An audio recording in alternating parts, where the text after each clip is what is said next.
लोणखेडी ते त्र्यंबकेश्वर आबापा गवडी बाबा यांच्या मार्गदर्शनात पायी दिंडी पदयात्रेस प्रारंभ। याबाबत अधिकृत अशी की धुळे तालुक्यातील लोणखेडी येथून आज भव्य लोणखेडी ते त्र्यंबकेश्वर पायी दिंडी सोहळ्यास प्रारंभ करण्यात आला, ज्यात प्रामुख्याने श्री सद्गुरू एकनाथ महाराज, श्री मौनगिरी जनार्दन स्वामी आबापा, श्री महामंडलेश्वर रघुनाथ महाराज देवबाप्पा, त्र्यंबकेश्वर परमपूज्य आबापा गवडी बाबा यांच्या कुशल मार्गदर्शनाने चालत असलेला दिंडी सोहळा आज दिनांक 23 जानेवारी 2024 पासून लोणखेडी ते त्र्यंबकेश्वर पायी दिंडी सोहळ्यास प्रारंभ करण्यात आला, ज्यात प्रामुख्याने धुळे तालुक्यातील लोणखेडी येथून या पायी दिंडीस सुरुवात करण्यात आली।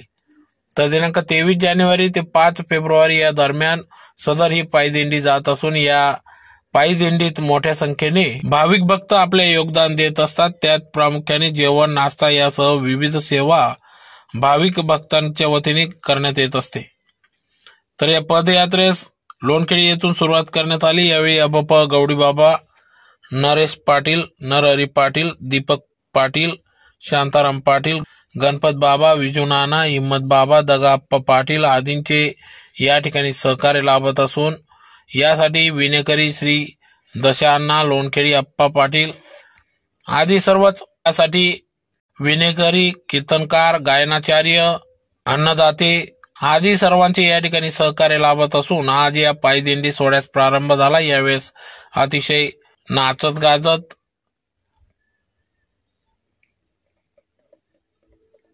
प्रभू नामाचा या ठिकाणी गजर करत टाळ मृदुंगांच्या गजरात सदर पायी दिंडी सोहळ्यास प्रारंभ करण्यात आला। या पायी दिंडी सोहळ्यामध्ये मोठ्या संख्येने भाविक भक्त या ठिकाणी सहभागी झाले होते।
Yeah.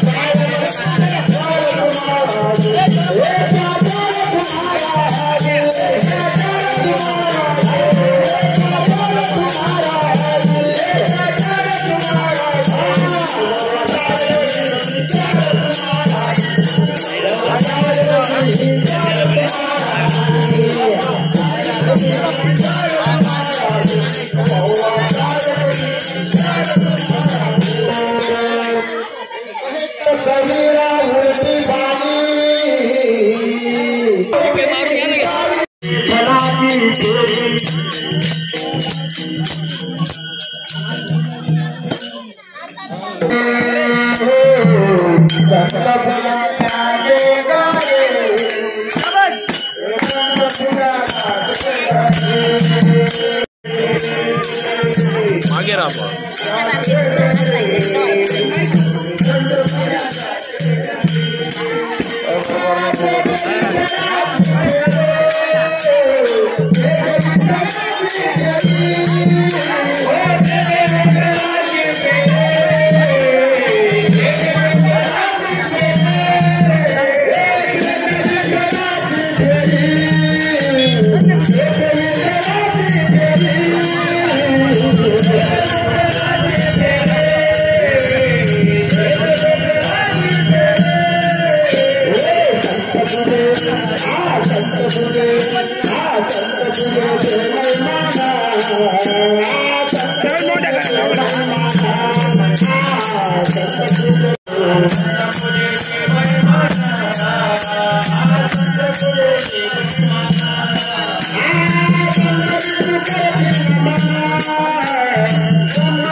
गाड़ी का पूरे गाड़ी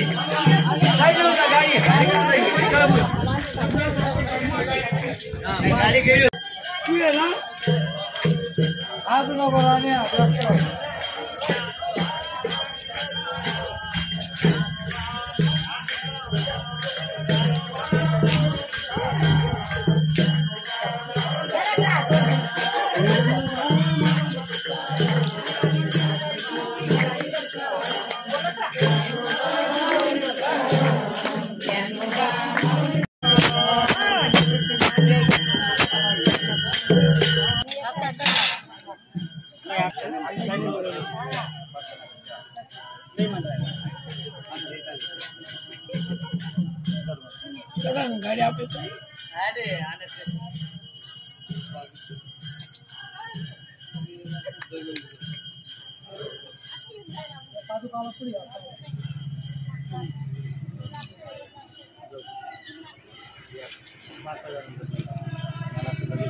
सद्गुरू एकनाथ महाराज यांच्या कृपा आशीर्वादाने सद्गुरू बालब्रह्मचारी मधाप्पा यांच्या कृपेने मोहनगिरी जनार्दन स्वामी यांच्या आशीर्वादाने श्री क्षेत्र लोघन लोणखडी तर श्री क्षेत्र त्र्यंबकेश्वर पायदिंडी 16 सर्व ग्रामस्थ सहकार्याने संभाभाऊ मोठा भाऊ अनेक सर्व गावकरी यांच्या सर्व सहकार्याने हा पायदिंडी 16 श्री क्षेत्र लोगन लोणखडी तर त्र्यंबकेश्वर आज सुरुवात झालेली आहे। तरी ठीक 15 दिवसापर्यंत हा पायदिंडी 16 चालणार आहे। मोठे मोठे गाव आहे, चांदवड, वडाळी, भुई, पिंपळगाव, भवला अशा गावांनी आम्ही दरकोस दर मुक्काम करत रोज काकडा, प्रवचन, हरिपाठ, कीर्तन रोज कार्यक्रम असतात आणि अशा तऱ्हेने हळूहळू त्र्यंबकेश्वर यात्रा